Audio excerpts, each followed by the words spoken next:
Bapak Ibu yang kami hormati, acara akan dilanjutkan dengan presentasi proposal Inter-University Consortium for Global Health oleh Dr. Yodi Mahendra Data PhD. Kami persilakan.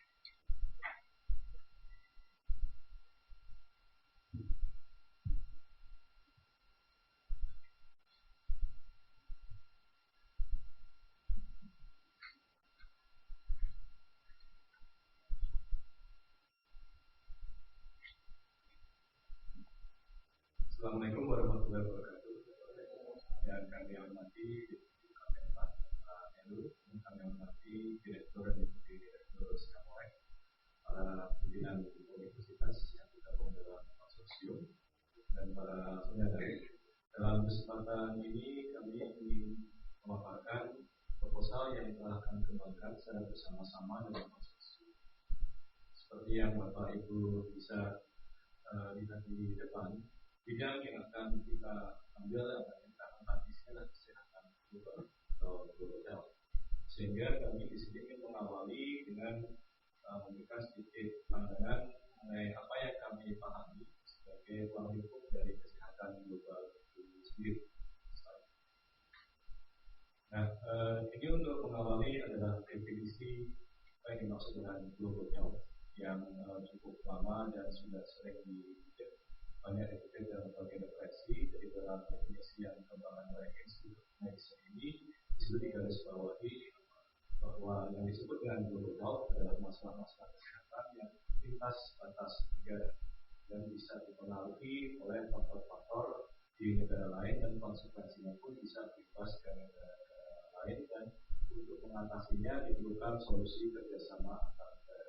Jadi bukan masalah-masalah yang sangat lokal. Ini definisi yang paling awal dan paling banyak dirujuk selanjutnya. Namun setelah itu banyak bermunculan definisi-definisi yang lain dari pakar-pakar yang lain yang juga memberikan pandangan yang lain, perspektif yang berbeda mengenai apa itu kesehatan global, seperti yang bisa Bapak Ibu lihat di depan ini. Dan yang terbaru berikutnya 2013 ini yang di New England Journal of Medicine. Di situ mereka mencoba untuk memeras, intinya kalau kita bicara global health maksudnya adalah kesehatan masyarakat bagi dunia, public health for the world. Itu yang dimaksud dengan global health. Namun apabila kita lihat berbagai definisi tadi, slide selanjutnya, maka kita bisa melihat bahwa ada hal-hal masalah-masalah kesehatan yang hampir semua definisi tadi sepakat itu adalah isu global health. Ada masalah-masalah yang semua sepakat bahwa itu bukan bagian dari global health, namun ada area abu-abu yang diperdebatkan apakah ini termasuk isu global health atau bukan. Sehingga dalam konsorsium ini kita berpandangan bahwa konsorsium ini akan fokus pada hal-hal yang memang jelas-jelas disepakati bahwa itu adalah isu global health. Dan untuk itu paling praktis, paling gampang yang kita lakukan adalah kita mengacu pada agenda pembangunan global selanjutnya, yang kita kenal semua dengan istilah MDG, Millennium Development Goal, tujuan pembangunan milenium yang diharapkan tercapai tahun 2015, di mana di situ ada cukup banyak isu-isu kesehatan, ada kesehatan ibu, ada kesehatan anak, HIV/AIDS, malaria, tuberkulosis dan sebagainya. Dan itu cukup jelas dan tidak banyak diperdebatkan bahwa ini termasuk isu-isu kesehatan global. Hanya saja catatannya adalah slide berikutnya, apabila diberikan sebuah obat, ini karena dari kedokteran, maka MDG ini hampir expired pada tahun 2015. Per 31 Desember sudah habis masa berlakunya, sehingga di sini sekarang kita masih menunggu slide berikutnya seperti apa nantinya agenda kesehatan dalam agenda pembangunan pasca 2015.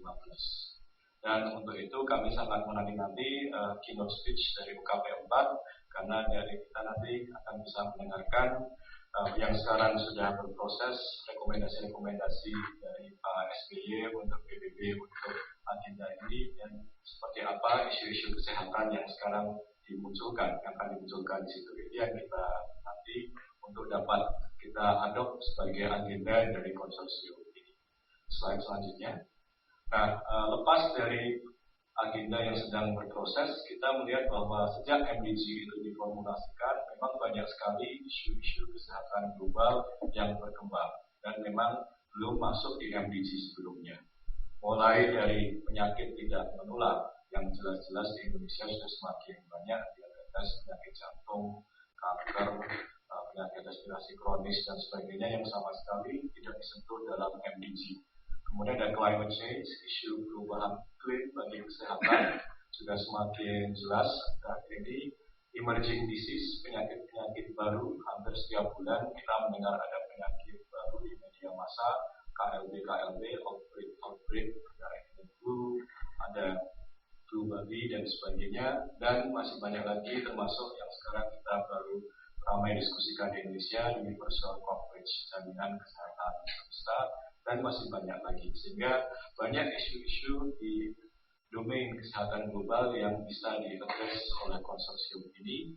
Nah, sambil kita melihat perkembangan apa yang akan diadopsi oleh agenda, kita melihat slide berikutnya bahwa apapun isu nanti masuk, perspektif kami dari akademisi, dari universitas melihat bahwa apapun isunya, untuk mengatasi masalah kesehatan global nanti perlu didukung oleh kebijakan-kebijakan yang rasional, yang berbasis bukti, berbasis hasil-hasil penelitian. Oleh karena itulah, itu adalah tujuan akhir dari konsorsium kita untuk bisa mendukung kebijakan-kebijakan kesehatan global berbasis bukti melalui penelitian-penelitian yang berkualitas. Jadi, maksud dari konsorsium ini adalah gagasan untuk bisa mendukung formulasi kebijakan-kebijakan kesehatan global yang rasional dengan menghasilkan penelitian. Untuk bisa mencapai ke sana, slide selanjutnya, sebelumnya, yang akan menjadi fokus dalam beberapa tahun ke depan, yang ini harapannya akan didukung melalui pendanaan dari DEMSCOP 2 yang telah saya mulai, adalah untuk meningkatkan kapasitas riset untuk kesehatan global di 5 universitas yang menjadi anggota konsorsium ini. Nah, sehingga terus kemudian kami mencoba mencari dari kerangka teori bagaimana teori untuk peningkatan kapasitas riset kesehatan. Slide selanjutnya ada beberapa referensi, termasuk ini satu dari Frank White untuk riset kesehatan secara umum di negara berkembang. Slide selanjutnya ini untuk healthcare research. Dari semua teori itu artinya kami salingkan menjadi kerangka konsep untuk desain proyek kita. Slide selanjutnya seperti ini, bahwa ujung-ujungnya jangka panjangnya adalah kita ingin bahwa kebijakan-kebijakan kesehatan global nantinya itu lebih berbasis bukti scientific evidence. Untuk bisa mencapai ke sana, kita ingin membangun jejaring. Kita perlu membangun jejaring Center of Excellence, pusat-pusat yang bisa menghasilkan penelitian yang berkualitas. Untuk bisa memiliki Center of Excellence tadi, ada beberapa kegiatan yang harus kita kembangkan secara bersama-sama untuk penguatan kapasitas. Yang pertama adalah penguatan untuk research infrastructure. Yang kedua adalah untuk penguatan research kompetensi dari SDM yang dimiliki oleh masing-masing universitas. Yang ketiga adalah penguatan kapasitas untuk research dissemination and networking, termasuk untuk policy translation, untuk menerjemahkan dari hasil penelitian ke kebijakan. Dan yang terakhir tentunya riset-riset bersama yang kita lakukan bersama antara anggota konsorsium. Dan dari kerangka konsep ini, slide selanjutnya, kita terjemahkan menjadi desain project seperti yang bisa Bapak Ibu lihat di depan ini, dari mulai goal, purpose, result. Untuk masing-masing itu kita sudah formulasikan indikator-indikator yang bisa kita pantau untuk pencapaiannya seberapa jauh, sumber verifikasi datanya, dan asumsi-asumsi yang mendasarinya. Kemudian untuk masing-masing 4 hasil yang ingin kita capai ini, kita sudah mencoba untuk mendetailkan kegiatan. Slide selanjutnya, misalnya untuk research infrastructure. Ini poin-poin kegiatan yang kita masukkan untuk penguatan research infrastructure. Itu ada penguatan untuk kantor risetnya itu sendiri dengan pengembangan tadi video conference yang tadi sudah disebut oleh Pak Dr. Indonesia Molek. Kita juga melihat bahwa kita perlu memperkuat akses ke literatur sehingga di situ termasuk fasilitasi ke database jurnal-jurnal internasional. Kita juga ingin bahwa manajemen lab dan komite etik itu tersertifikasi secara internasional sehingga hasilnya pun nanti bisa diakui secara internasional. Kita juga nanti salah satu bagian utamanya adalah pengembangan research field site. Jadi ada 4 wilayah yang kita anggarkan di dalam proposal ini untuk dikembangkan sebagai wilayah penelitian. Jadi Jadi harapannya nanti konsorsium ini akan punya 4 wilayah, di mana di situ bisa dilakukan penelitian secara komprehensif di seluruh populasi di wilayah tersebut secara terus-menerus selama bertahun-tahun. 2 kita rencanakan di Pulau Jawa, 1 di Sumatera, 1 di Kalimantan, sesuai dengan lokasi geografis dari anggota konsorsium ini. Sehingga harapannya nanti misalnya di Pulau Jawa kita punya dewasa selama 10 tahun, kita akan punya data selama 10 tahun untuk seluruh penduduk di seluruh kabupaten tersebut, untuk semua parameter-parameter kesehatan yang kita perlukan, sehingga kita bisa melakukan studi-studi longitudinal jangka panjang yang sangat sulit untuk dilakukan selama ini sendiri-sendiri. Slide berikutnya, untuk research kompetensi ini sedikit banyak mirip dengan apa yang sudah diprogramkan di DevSwap 1 di Siamorek. Jadi di sini fokus utamanya untuk postdoc. Jadi kita ingin bahwa PhD yang sudah ada di tempat masing-masing itu bisa kita upgrade lagi menjadi postdoc. Kemudian untuk yang masih S2 di PhD-kan, di S3-kan, yang belum S2 kita sediakan beasiswa untuk S2 juga. Terus kemudian selain itu kita juga ingin mengusulkan beberapa short course termasuk online course yang bisa. Itu untuk research competency. Slide selanjutnya. Kemudian research networking and dissemination, ada beberapa kegiatan yang kita usulkan. Yang pertama adalah visiting scholar. Jadi nanti akan ada program untuk scholar dari Indonesia untuk ke Jerman untuk sabbatical, bisa juga dari Jerman untuk ke Indonesia. Kita datangkan ke sini, bisa untuk menulis bersama, untuk belajar bersama, bisa kita bagi lecture dan sebagainya. Namun intinya adalah itu investasi untuk networking jangka panjang. Kita juga melihat keperluan untuk supaya masing-masing anggota konsorsium bisa menjadi member dari international network yang sudah ada.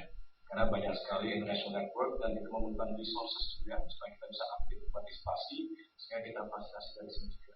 Sehingga presentasi konferensi, penyelenggaraan konferensi bersama, termasuk di situ yang terakhir virtual global health campus yang terkait dengan apa yang dimakan Siamorek untuk distance learning.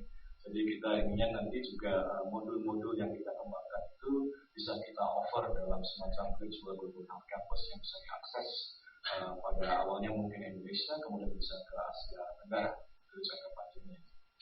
Slide berikutnya. Terus untuk collaborative research, di sini step-stepnya adalah pada tahapan awal kita akan duduk bersama untuk mengembangkan research roadmap sambil juga berproses tadi menunggu perkembangan dari prioritas agenda global. Kemudian kita juga memperkuat research group di masing-masing universitas, membuat proposal bersama, dan proposal ini harapan kami tentunya justru sumber pendanaan utamanya bukan dari DevSwap, namun dari sumber-sumber yang lain, dari external funding agency yang lain, dan itu nanti akan menjadi parameter berhasil atau tidaknya dari konsorsium ini. Karena seiring dengan meningkatnya kapasitas, harusnya semakin meningkat kapasitas bisa mengattract funding dari grant-grant kompetitif secara internasional. Sehingga itu menjadi ujung tombak dari konsorsium ini. Slide selanjutnya. Nah, ini perkiraan anggaran awal yang hasil dari exercise yang sudah kami lakukan. Total budget perkiraan awalnya ada 269 miliar, nampaknya besar sekali. Namun kalau dibagi 10 tahun dan minimal 5 universitas menjadi tidak begitu besar. Dan tidak semuanya dimaksudkan untuk diajukan ke DevSwap 2.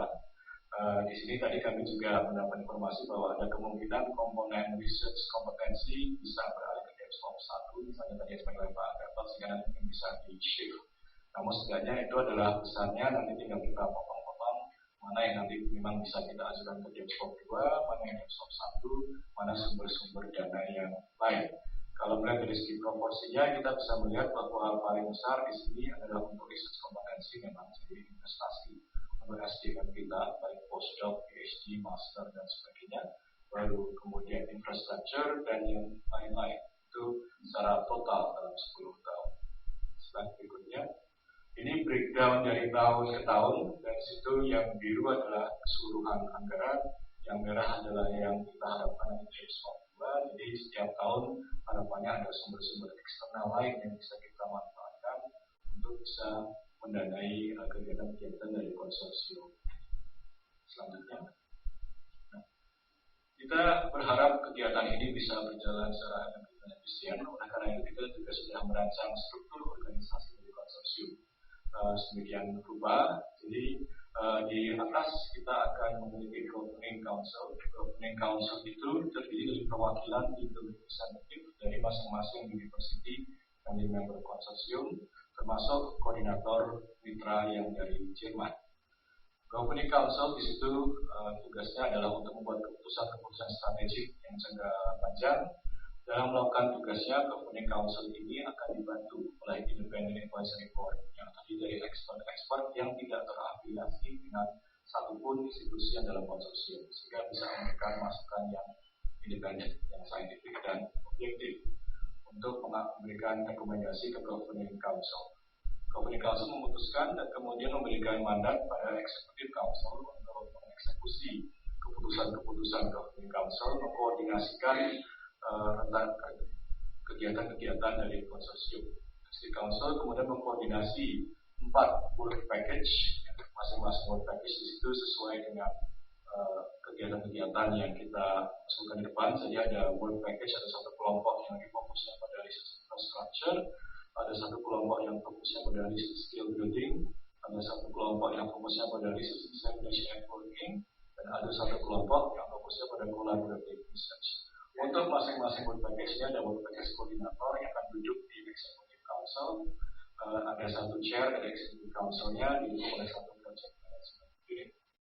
Nah, karena ini konteksnya capacity building selama 10 tahun, maka nantinya isi dari masing-masing kotak-kotak ini akan kita rotasi antar universitas. Sehingga tadi yang kita sepakati 2 tahun yang pertama nanti memang chair Executive Council-nya dari UGM, terus kemudian dari 4 universitas yang lain akan kita bagi-bagi di BP 1, 2, 3, 4, kemudian 2 tahun kemudian akan bergulir, chairnya akan ke universitas yang lain, Universitas Sudirman, ke Mula Warman atau Andalas, sehingga dalam 10 tahun ini semua universitas akan mendapat kesempatan untuk memimpin konsorsium ini secara bergiliran, sehingga ada juga capacity building untuk leading research konsorsium secara bersama-sama.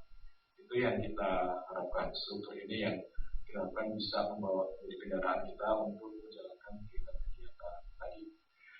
Nah, seperti yang tadi disampaikan oleh Pak Gatot juga, kita juga mengantisipasi bahwa kepastian terkait pendanaan utama dari James Wong membutuhkan waktu dan proses yang cukup panjang, sehingga sangat tidak bijak apabila kita hanya menunggu saja. Sehingga selanjutnya kita juga sudah sepakat bahwa setidaknya selama 1 tahun ini kita juga akan melakukan kegiatan-kegiatan bersama. Setidaknya masing-masing universitas akan menyediakan alokasi dana sendiri untuk supaya perwakilannya bisa menghadiri pertemuan koordinasi atau menyelenggarakan pertemuan koordinasi, juga untuk teleconference, dan bisa juga untuk sharing kegiatan-kegiatan yang sudah direncanakan. Misal di UGM ada workshop atau simposium yang memang sudah direncanakan, bisa kita buka, bisa kita invite anggota-anggota konsorsium yang lain untuk mengikuti kegiatan-kegiatan tersebut. Dan tadi yang menarik yang oleh Pak Gatot, misalnya dari Siang Monas dan beberapa kegiatan yang dekat, yang itu juga bisa kita ikuti secara konsorsium juga. Jadi dalam bayangan kami ini kita tidak akan menunggu dalam vakum, kita akan menunggu sambil melakukan kegiatan-kegiatan yang sifatnya ini juga sekaligus untuk mengarah ke jalannya konsorsium ini secara efektif saat pendanaan utamanya sudah kita dapatkan. Baik Bapak Ibu, jadi itu secara garis besar gambaran isi dari proposal yang telah kita kembangkan, dan dalam waktu dekat akan kami kirimkan ke Siamolek untuk kemudian nanti untuk diproses lebih lanjut ke Bappenas. Besar harapan kami kegiatan ini dapat terrealisasikan. Untuk itu kami mohon dukungan Bapak Ibu semua, mohon kerjasama dan doanya supaya apa yang kita rencanakan ini bisa berjalan sesuai yang kita harapkan. Selanjutnya supaya kita semua bisa berkontribusi bersama-sama untuk kesehatan masyarakat di Indonesia dan di dunia. Assalamualaikum warahmatullahi wabarakatuh.